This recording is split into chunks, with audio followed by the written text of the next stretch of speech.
Right, so hello and welcome back to Books and Things, and welcome to another video, and welcome to my June wrap up. Today I'm going to be talking about all the books that I read in the month of June.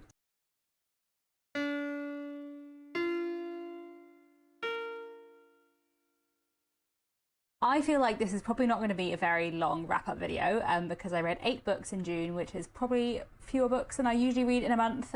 2 of them were rereads, 2 of them I've already reviewed separately, so I'm not going to talk about for so long today, so I will see how long this takes. But anyway, so I will start off with a couple of classics that I read in June, both of which were Victorian novels. So the first of these was The Well-Beloved by Thomas Hardy, which was a reread for me.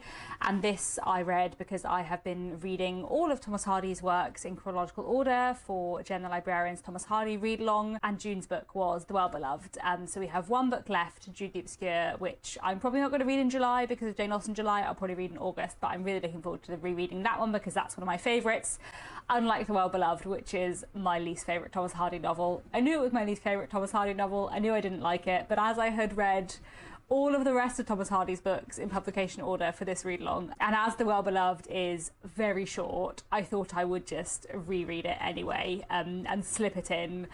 But it is, yeah, definitely still my least favourite Hardy. The Well-Beloved is just a really, really weird novel. I don't know what Thomas Hardy was thinking. I don't know why he decided that this plot was a good idea. It's just not great. I love Thomas Hardy. Don't read The Well-Beloved. It is for completionists, I would say. I guess it's quite short, so it won't waste a lot of your time, but it's just a really odd book about this man who believes that there is some sort of almost like ethereal spirit of the well-beloved or the well-beloved that sort of transfers from woman to woman. So he is in love with lots of different women, one after the other, and imagines that he sort of loves the same spirit in all of them, but they're different people. We follow him at 3 different points in his life, 20 years apart. So when he's sort of in his early 20s, when he's about 40, when he's about 60, and in each of these sequences, his sort of spirit of the well-beloved moves between people and ends up inhabiting different generations of one family. So he sort of falls in love with multiple women from different generations of one family. And it's just quite weird. I don't really understand what Thomas Hardy was going for, and I don't think that he pulled off what he was going for. And yeah, I feel like I hated The Well-Beloved less on a reread than I did the first time, but I feel like instead of going away from The Well-Beloved with anger, I have gone away from it with just confusion, more confusion. So yeah, as I said, not a Thomas Hardy novel I'd particularly recommend. His other books are much better, and it is a bit of a weird outlier. So there we go. And then the other Victorian book I read in June I liked a lot more, and that was The Laurel Bush by Dinah Mullet-Craik, which I buddy-read with Elizabeth from A Literary Princess. This is a short novel by Dinah Mullet-Craik, a Victorian author who I really love, and I thought this was perfect. Just really beautiful, elegant, solemn, but also sort of charming, and I just loved this a lot. This is my favourite thing I read in June, I would say, and I thought it was wonderful. This book begins in St Andrews in the mid-19th century, and we are following the relationship between a young woman and a young man. She is a governess, he is a tutor. They're both working for the same family. They're both shy and reserved and quiet, but there is a connection between them, and they both are sort of falling in love with each other and sort of aware that that feeling is maybe mutual, but neither of them have any money, neither of them have many sort of prospects in life where things are going to go for them, and then something happens to separate them, and we follow the course of the woman's life and her loneliness and the sweetness and the sort of bittersweetness of her loneliness, knowing that perhaps there was someone who she might have had a happy life with.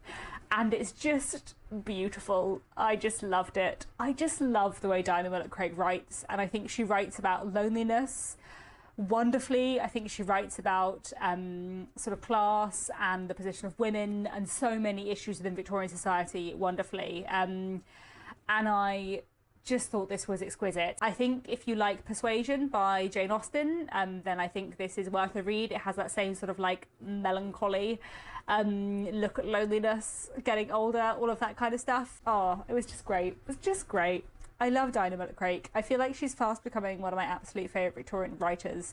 And, you know, now that I've read everything by Anthony Trollope, maybe I need to read everything by Dinah Mullet-Craik.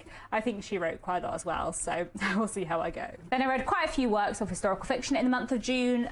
Two of these were books sort of from the Walter Scott Prize longlist, so I've reviewed them in a separate video, but I'll talk about them briefly here. One was The Two Roberts by Damien Barr. This made the Walter Scott Prize longlist, but not the shortlist. And this is a really interesting novel about two real historical figures, two artists who meet at Glasgow Art School in the 1930s and fall in love. And we follow the course of Robert and Bobby's lives over several decades, their art careers, their at times tempestuous relationship, how society changes and what it was like to be a gay man at this point in time. And it's just a really powerful novel that is at its heart a love story. I would say that this novel for me was sort of a novel of two halves. The first, like maybe 40% of the book is a very zoomed in, detailed look at the two Roberts falling in love at art school. And I loved that section very, very much. And then the second half of the book, we move through time much faster, almost with sort of little vignettes here and there, dipping in and out of their lives, and I didn't love that style quite as much. I still really enjoyed it, but definitely the sort of first like 40% of the book was my favourite thing, and was sort of perfect in and of itself. And then the rest of the book I didn't love quite as much, but I did still think it was really strong. So I would definitely very much recommend The Two Roberts. And then I also read Once the Deed is Done by Rachel Seifert, which is another book from the Walter Scott Prize longlist. This one in fact made the shortlist, though it didn't win. The Matchbox Girl won, which I was very pleased to see because I love that book very much. But yes, The Deed is Done is set in 1945 in the immediate aftermath of the Second World War in Germany, and we are following a Red Cross camp who are dealing with displaced people, chiefly Ukrainian and Polish people who have been forcibly taken from their countries and brought to Germany to work in munition factories and treated very badly. And now the war is over, the Red Cross are trying to make sure that these people are okay and eventually get them back home. And then meanwhile, we're also following the German village very nearby, the Red Cross camp, and various people within it, how they have felt about the war and the Nazi regime and their lives. I thought Once the Deed is Done was a really, really interesting novel with some really powerful moments and a really, really interesting look at sort of the very immediate aftermath of the Second World War. You know, I feel like you read quite a lot of novels about the Second World War, but I think a novel about the chaos in the wake of the Second World War is really, really interesting, and I really valued that about it. It is a novel that follows a lot of different characters, and I think maybe I would have liked to follow slightly fewer characters in slightly more detail, but I think that's a personal thing, and in general I did think it was a very, very strong novel. Then I also reread Fingersmith by Sarah Waters this month. This was the pick for my Patreon Historical Fiction Book Club, and I really enjoyed rereading this and rereading it with lots of people who are reading it for the first time, especially because it is a very twisty turny book, so it's quite fun rereading it and kind of spotting all of the hints. I listened to this on audiobook and I thought the audiobook was really good. I'd highly recommend Fingersmith on audiobook. I think it works really well on audio, and the narrator does a very, very good job with the voices and with Sue's narrative voice especially. Fingersmith, to explain, is a novel about a girl called Sue who has been brought up in the sort of like thieves' dens of London in the Victorian period, and one day she is brought a scheme from a criminal, villainous acquaintance of theirs who says that he wants to con a young lady out of her fortune and he needs Sue's help. And so Sue and Gentleman, as this man is called, go to the countryside, and Sue poses as a maid for a young woman, Maud Lily, in order to try and cheat her out of her fortune, and then everything goes on from there in so many directions that you wouldn't expect. As I said, Fingersmith is a very, very twisty-turny book, and the first time I read it, probably a decade ago now, it was the first Sarah Waters I read, and I finished it, and I remember thinking, are there too many twists? And now, rereading it, I don't think there are too many twists. There was one thing especially where I remember the first time I read it thinking, is that one twist too far? And then on a reread I was like, there's so many things hinting towards that. It was set up really well and I just missed that on my first read. We were having a discussion on the Discord server for my Patreon about like the pace of this book. It is quite a long book and it was interesting rereading it because there were lots of bits that were longer than I thought they were like longer than I remembered, and there was definitely one section where I kept thinking that the section was about to end and then it would carry on going, because I'd obviously remembered it as being a slightly different length or a slightly different weighting, so I thought that was kind of interesting to think about in terms of pacing. In general, I'm very happy to have a long Sarah Waters book because I love her writing and she writes so atmospherically with such like well observed detail and such great characters, so I kind of don't mind spending a very long time in a Sarah Waters book. Could it have been shorter? Maybe. Did I want it to be? No. So yeah, loved Fingersmith very much. Probably still wouldn't be a number one Sarah Waters for me. There are books by her that I love more, but it was really nice to read it, especially because it had been such a long time since I first read it. And then finally, on the historical fiction, I also read Miss Aldridge Regrets by Louise Hare, which is a historical crime novel set in the 1930s. And we're following a young woman, Lena Aldridge, who is on a ship between London and New York. And in the lead up to this journey, things have gone a bit wrong in her life. She has been on the sidelines of a murder, and you sort of don't know from the beginning how involved she was, and now she is on a ship traveling to New York, possibly fleeing, or at least putting some distance between herself and what happened. And then while she's on the ship, she ends up kind of getting involved with this big, wealthy sort of American dynasty family, and someone in that family also gets murdered, and then Lena is caught up in a murder for the second time in a week, and all the drama unfolds from there. I thought this was so good. I really, really enjoyed it. Very well written. Lena Aldridge is a really great character, very complicated, very flawed, but really engaging. I also loved the family that she kind of gets caught up in, and all of their dysfunction and drama, and scandal, and the sort of way money runs them. I thought they were just really, really well drawn. I also loved the sort of 1930s elements and all the jazz stuff. I thought that was really fun. There's a lot of really interesting themes in here as well. Lena is a light-skinned black woman, and she can mostly pass, and one of the sort of questions in her mind as she travels to the US is she going to pass as white in the US, or is she not going to do that? What choice is she going to make there? And I thought that sort of element was dealt with really interestingly. And I'm really looking forward to the sequel to this book, Harlem After Midnight, which is set in New York. I think that'll be a really interesting novel. And in general, I just thought this was very good, very engaging, really gripping, really good fun read. And I also read a graphic novel this month, which was The Sad Ghost Club by Liz Meddings.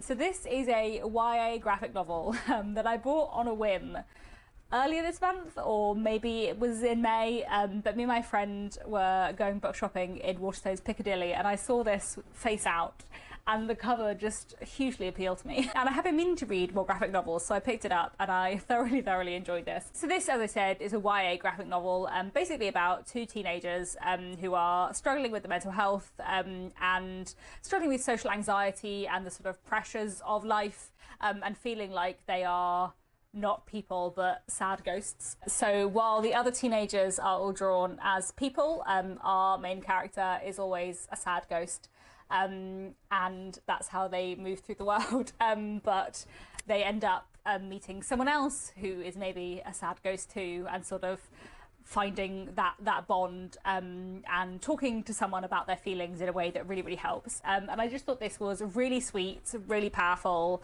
very charming, but also like complicated and deep, and looking at some very serious issues, and I just thought this was excellent. I also just really enjoyed the art style. It's very sort of charming, so I highly recommend this. As I said, I picked this up on a whim because the cover really appealed to me, and I read this like in one sitting, found it a really enjoyable read, got a lot out of it, so there we go. Then I also read one poetry collection in June, which was Anecdotal Evidence by Wendy Cope. I really like Wendy Cope, she's a great poet, very funny often, although this collection was not as funny as some of her collections. This was on the more serious side in places. I'm not sure that there is sort of an overarching theme to this collection, but there's quite a lot of poems about sort of aging and looking back on life. There's a sequence of poems about Shakespeare, which I enjoyed, and various other things like that. And in general, I just really, really enjoyed it. The sort of like premise of the collection, I suppose, is that poetry is anecdotal evidence about humanity. Like, poetry can tell you useful things about the human condition anecdotally, I guess, is why it's called anecdotal evidence. But yeah, just really, really enjoyed this. Thought it was a very engaging collection with a lot of powerful poems. I'll read you my favourite poem in the collection, which is called Calculations. I have been a non-smoker now for longer than I was a smoker. I have been a published poet almost as long as I wasn't. For more than half my adult years, I have earned a living without having a job. I have been fatherless for nearly 2/3 of my life. In the run-up to our wedding, I reflect that I will not be a married woman for half as long as I was single. But if we are both alive when I am 96, I will have had as many years with you as without you, nearly 1/3 of my life so far.